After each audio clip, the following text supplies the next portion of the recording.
Aïda, je crois, s'inscrit un peu dans le contexte moderne, si j'ose dire, avec les moyens de communication aujourd'hui. Le mouvement associatif, en particulier ici en France, on le connaît. Il a joué son rôle pendant une période, une étape historique. Mais aujourd'hui, effectivement, je crois qu'il faut franchir un palier.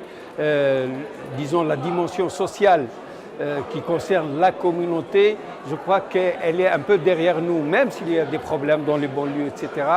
Mais aujourd'hui, je crois qu'il faut franchir un palier dans toutes les couches de la société, en France et ailleurs, comme on l'a vu, des gens qui viennent des États-Unis, du Canada ou de Suisse, et donc de France, mais c'est des gens qui sont installés, comme on dit entre guillemets, dans la vie, c'est-à-dire qui sont dans toutes les couches, qui ont des compétences, qui sont dans des domaines spécialisés, qui sont chefs d'entreprise, etc.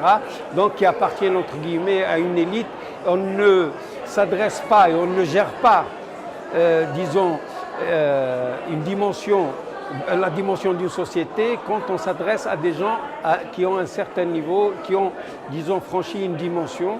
Et donc la démarche purement sociale n'est plus adaptée. Et Aïda, je trouve effectivement, peut-être un catalyseur pour la diaspora algérienne. Je l'ai appris, je ne savais pas à peu près combien il y avait d'Algériens dans le monde. J'ai appris qu'il y en avait 7 millions.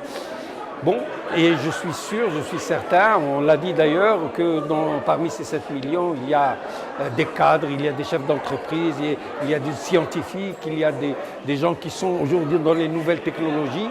Et donc ces compétences-là, s'il y a un élément ou un lieu qui soit fédérateur et catalyseur, moi je trouve ça très très bien, et avec les moyens de communication et l'Internet d'aujourd'hui, ça peut être quelque chose de très très positif pour la communauté, non seulement pour la communauté qui est dispersée dans le monde, mais aussi peut-être pour l'Algérie, je l'espère d'ailleurs pour l'Algérie.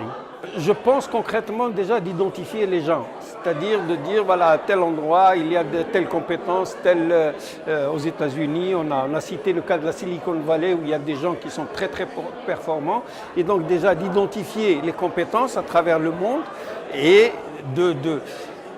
aussi de cibler les gens qui ont, comme je l'ai dit, l'Algérie au cœur. C'est-à-dire ça aussi c'est un élément important.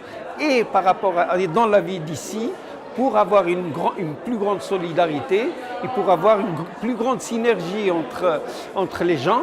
Et donc ça peut être effectivement quelque chose de bien et qui puisse en plus faire franchir un palier à la communauté, à la diaspora algérienne au sens large du terme, pour le bien individuel, pour les individus et aussi pour la communauté et comme je le disais aussi, pour l'Algérie qui est un élément, je crois, structurant et un élément essentiel de notre histoire tous.